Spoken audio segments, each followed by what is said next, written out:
Good morning, everybody. It's still, oh yeah, still morning. Pam, thank you I want to thank Pam and Irv, David, for inviting me to be here today. It is indeed an honor to be here.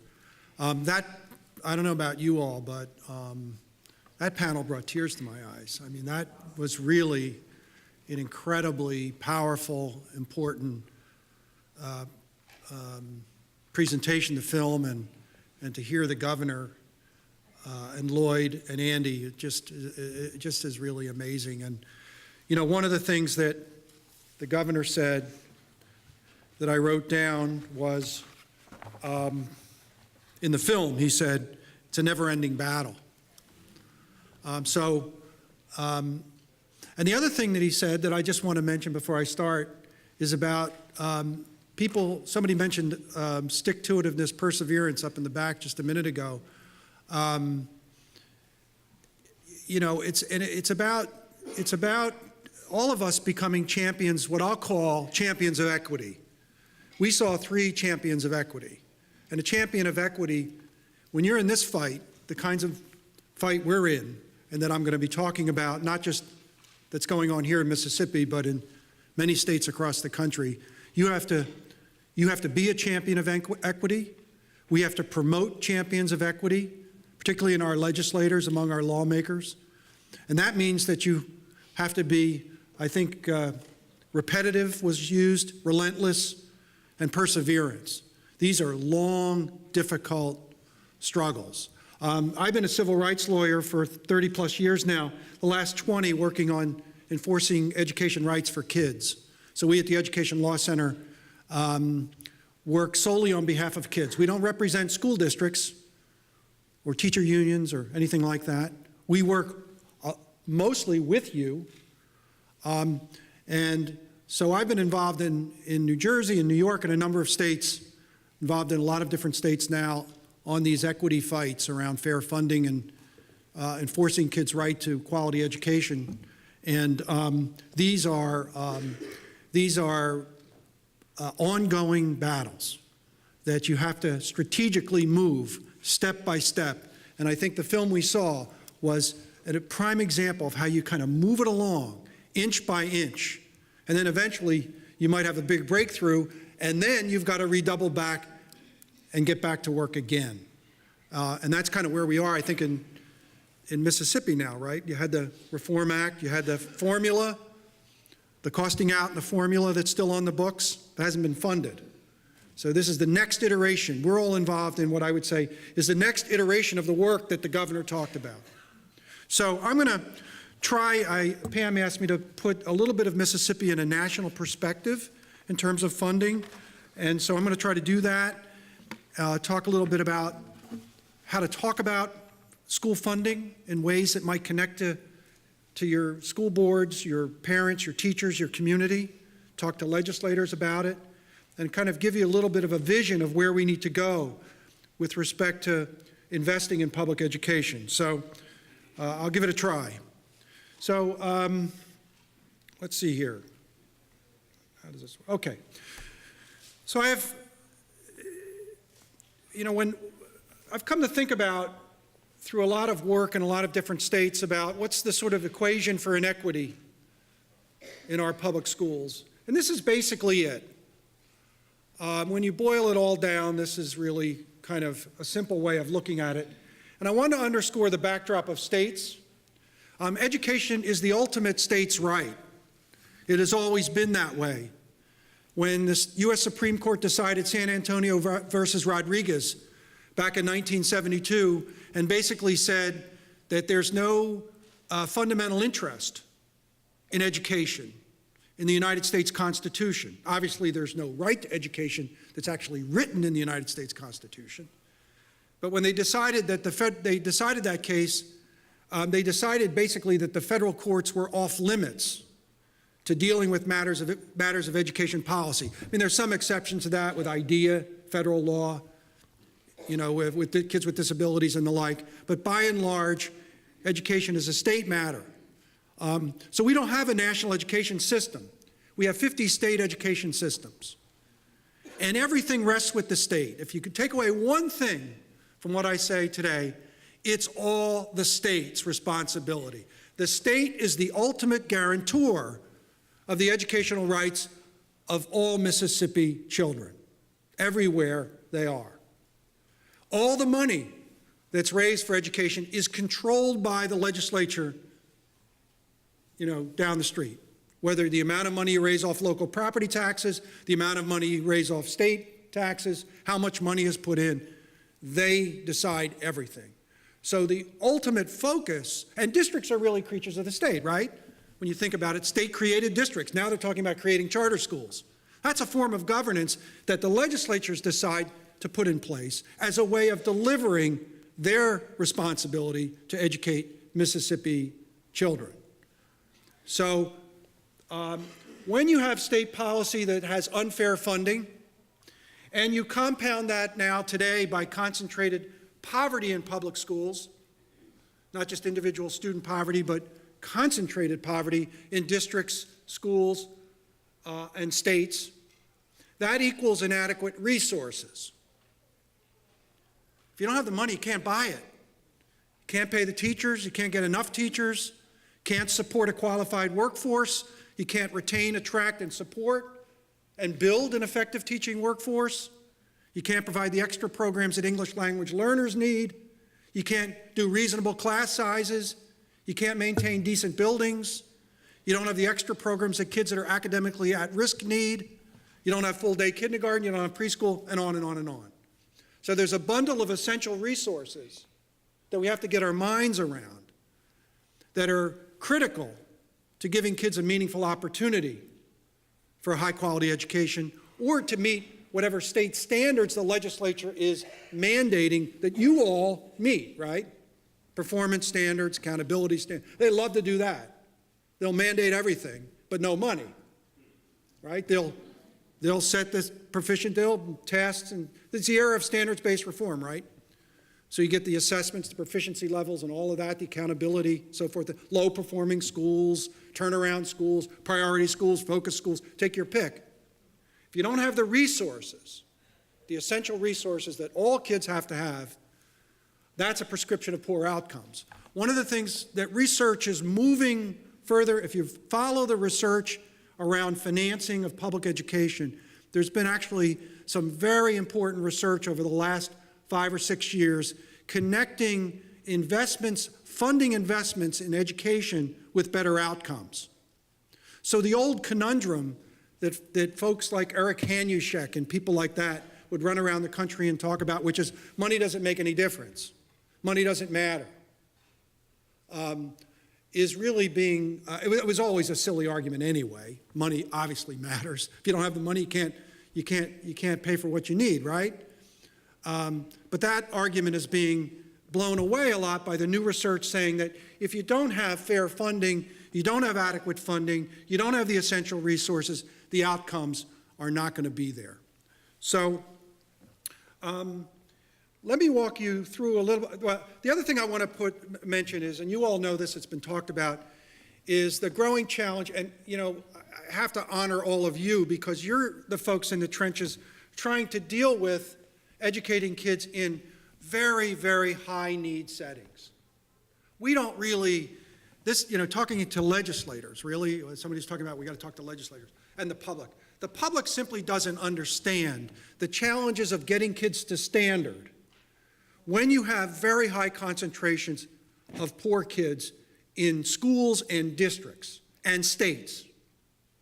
And you are, as you know, at the top of this is the Southern Education Foundation's data looking at free and reduced price lunch. Somebody talked about the census poverty rates being 34%, really translate into over 70% of students in Mississippi public schools are qualify for free and reduced price lunch. And you see it across the entire South. California, with 8 million public school kids, the largest state system in the country, over half the kids are now qualify for free and reduced price lunch. And why is that important? It affects all the equation that I talked about earlier, the resources you need and the work that you have to do, the capacity you have to build in order to get kids, give kids a meaningful opportunity to meet state academic standards. So let me, so this is when I use the word fair fund. We've been working with how do you talk about school funding in ways that get past just dollars, right? The legislators always want to talk about dollars. You know, the discussion around Initiative 42 and 42A, legislators say, oh, you know, they're gonna make us raise another $1.5 billion or whatever it is. They want to start out with dollars. And we have to reframe the conversation in a different way. And so we've been working with these kinds of new definitions, right? And this is the definition, our kind of current working definition of fair school funding. It's a state finance system, provides a sufficient level of funding, sufficient, bookmark that for a minute, to ensure equality of educational opportunity with funding distributed to districts relative to student need. That last part is extremely important. So when you think of fair funding, it's two levels. The state providing adequate funding so that the resources are available for all kids, whether you're in a low poverty district, a more affluent district, a white district, take your pick, or whether you're in a high poverty setting, or a setting with lots of ELL kids, so forth and so on. There's a sufficient base funding. Then, most importantly, there are more resources for kids who need it, who come to school with additional needs, either generated by individual student poverty and household poverty, concentrated student poverty in schools, the need to learn English in school, obviously, is another one, kids with disabilities and the like. Poor kids need more, and poor schools need more than everybody else. That's the reality. And in most places in the country, that's not either. It's the other way around. If you're in a rich district, you get more, or everybody gets the same, and it's not very much. And I'm going to talk about the data. I'm going to give you the data on that. So states have to ensure, in order to have a high-powered educational system of the type that the governor was talking about, you got to have a financing system, a state financing system that ensures varying levels of funding based on student need. It can't be about just what the legislators want to spend. The old way, the old school way that goes on every session over here, which is how much do we want to spend, and then how do we allocate it based on political considerations. No relationship to what kids need, what teachers need, what schools need to get kids to meet the very standards that the state is mandating that you meet, educational standards that you have to meet, proficiency benchmarks and so forth. There are three types of systems in our framework: regressive, progressive, which is if you're in a higher poverty district, you get more. Regressive, which is the other way around. And then there's flat. It's just flat all across the board. So here's some of the data, most recent data from our fourth edition of the Fair Funding Report. What's incredible about this is the variation among the states when you think about it. You know, I said we have no national system. Well, this is kind of where things are. You know, Bill Gates does a thing which drives me completely up a tree. I don't know if you've ever seen it. I don't think he's doing it anymore. He used to put up a chart, a graph, and he would show spending from 1970 to 2012 in the United States. In the United States. And the line goes like this. Goes up. Then he shows NAEP results from 70 across, and it goes like this. And then he goes, see, we spend a lot, we don't get anything for it. It is a completely false narrative. We don't have a national system, funding system. Each state is responsible for funding their system. And look at the variation here. It's incredible, right? And of course, Mississippi is at the bottom of the barrel. You're not at the real bottom. You're close to the bottom. But there are some that are even lower than you. Arizona's horrible. Nevada, where I'm working now, doing a lot of work in Nevada, terrible school funding. Just really, they don't want to spend anything on these kids. Right? So this chart shows you the funding distribution that I talked about. Do the state financing systems provide more money where student need is greater, less, or the same? And you see a lot of blue states there. They do provide more. I'm going to give you a caveat about that. So don't get too worked up. That's not all that hot news, and I'll tell you why. The red states are really bad. Red states is where if you're in a poor district. Texas is back in court again, what, for the 4th time now? Texas Supreme Court just heard oral argument on the challenge to their school finance system. They are still regressive.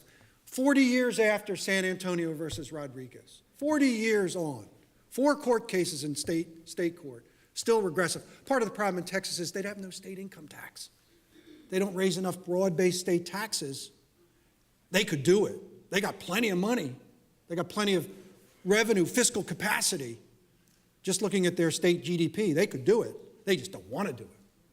And what they don't want to do also is not only raise revenue, but then allocate it where it's needed the most. Why? Those aren't the political constituencies that are heard in the state capital in Austin. And you see that pattern being replicated over and over again. So Mississippi is a flat state, which means there's no real bump up for poverty concentration. So I don't know what the poverty concentration in some of your, what are some of the poverty concentrations in your district? Free and reduced price lunch rates, yell them out. 90%? 100% in the district? Wow. I haven't heard that one before. I've heard 93, 95, 100. Any others? What's the lowest? Anybody got 80, 60? What? Okay. So flat is not good because nobody's getting. The poor kids aren't getting any bump up. The ELL kids, the kids with no extra resource. It's basically everybody gets pretty much the same. And that's this intersection of funding level and distribution. This is where we got to push the legislators, right? It's not about how much money you spend. It's about having a system that's calibrated to meet the needs of kids and the extra needs that poor kids, ELL kids, kids with disabilities bring with them to school. So it's this intersection of both funding level and distribution. And you see where Mississippi is. You're a low-funded, low-spending, let me characterize it this way. You're a low-spending state which doesn't provide any extra, really extra funding, i.e. resources, to deal with the intense concentrations of student need that you face every day when those kids walk into your school buildings. And you know it. I mean, this is what you're dealing with, I'm sure, every day of your careers, right?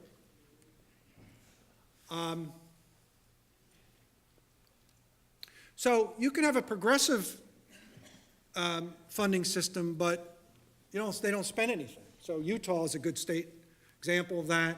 They actually do provide a little bit more as poverty concentration.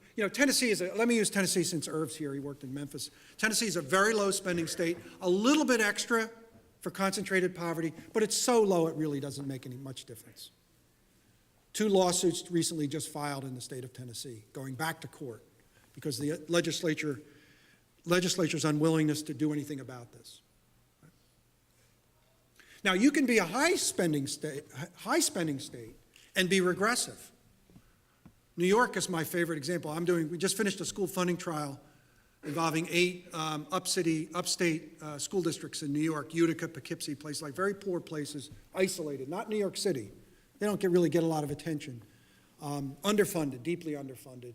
New York's a state where if you're in Westchester County or Long Island school districts, it's sort of like New Jersey suburbs. You get a lot. Low poverty, high wealth. Kids these are high-powered. When all those rankings come out of the best public schools in the United States, high schools, that's where all these places are, right? But if you're in Utica, Poughkeepsie, Niagara Falls, rural areas in New York, you get less. So New York is a regressive state, even though it's the highest spending state. So there's a shame there. They spend a lot, but they still give less, much less, to kids that are in higher poverty settings. Pennsylvania is another one. The 2 of the most regressive school funding systems in the country are not in the South, by the way. Illinois and Pennsylvania. Illinois, I think, takes the cake. If you're in a high minority, high poverty, downstate district in Illinois, you get substantially less from the state for your education than if you're in the Chicago suburbs. The differential between Chicago and the Chicago suburbs is about $3,000 per kid. $3,000 per kid. So regressivity is really, you can have it in higher spending states.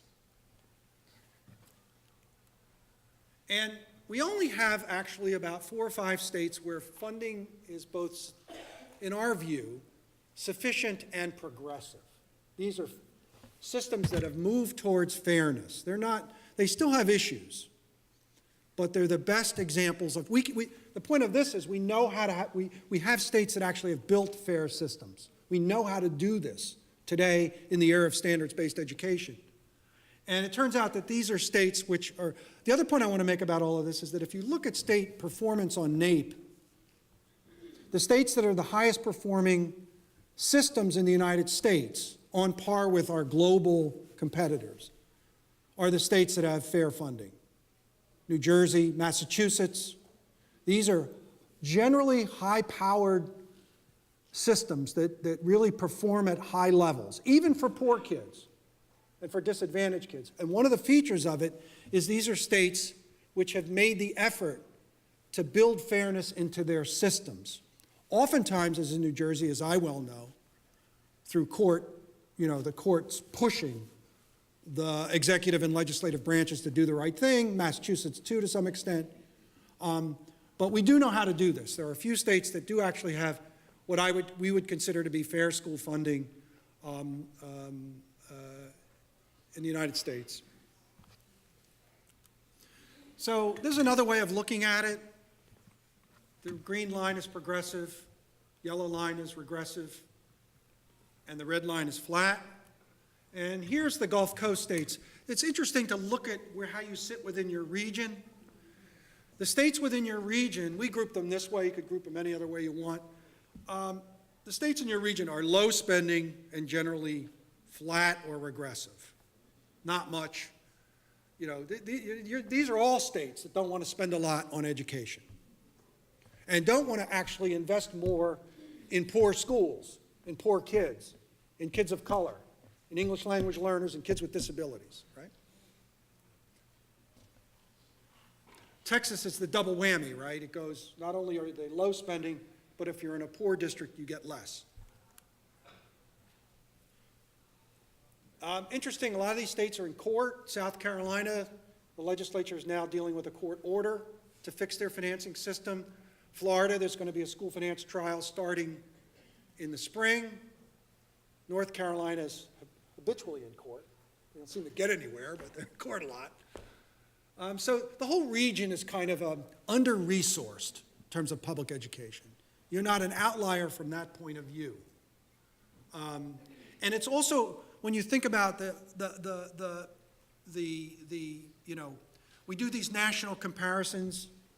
Now people get up and say, oh, the United States is behind all our global, look at the, Scandinavian, look at, European, look at Singapore, wherever it is, Shanghai, whatever they're talking about, right? The truth is that in the United States, there are regions which, I'll say it this way, they're kind of dragging the whole country down academically. The South is one of them. I mean, it's sort of, if you looked at some of the higher performing states, we would be in not too bad a shape. But when you factor in some of these regions like the Southwest too, it's another, Nevada, Arizona, New Mexico, Colorado. These are places which are, in effect, sort of dragging the whole country down in terms of the preparation of our children for citizenship, for participating in the global economy, so forth and so on. So I want to quickly go through. Andy was touching on this. I mean, he said it better than I could say it. He must have seen my slide. No, he didn't. But, funding effects, we've started to put the fair funding measures against some sort of measures of resources, right? This is about wage competitiveness. He said it. You don't pay your teachers enough, competitive to other professions. And so why is this important? If you don't have fair funding, you can't build, and I want to emphasize build, a highly qualified, effective teacher workforce, i.e. retain, support, and attract a sufficient quantity and quality of teaching to do the incredibly difficult job that you have to do every day. You just don't pay enough. And he talked about the teacher shortage and all of that. And so what you see is that states where there's higher spending and actually more funding is that they're more competitive. We got a lot of money out of the Supreme Court, from Supreme Court orders in New Jersey that went into the poorest districts in the state, Newark and Camden and Elizabeth and places like that. And a lot of it went into building wage competitiveness within teacher labor markets too, because we have a lot of small districts where we have to compete for teachers, with cities competing with suburbs, so forth and so on. This is on teacher ratios. I guess this is obvious to you all. So higher poverty schools just do not have the kind of staffing levels you need. And the one bright spot is we looked at kids in early education, enrolled in early education, and Mississippi has a lot of kids in early education, but I got a caveat with that. We were talking about this last night. I have no idea what the quality of those programs are, whether they're actually, if you're talking about poor kids, what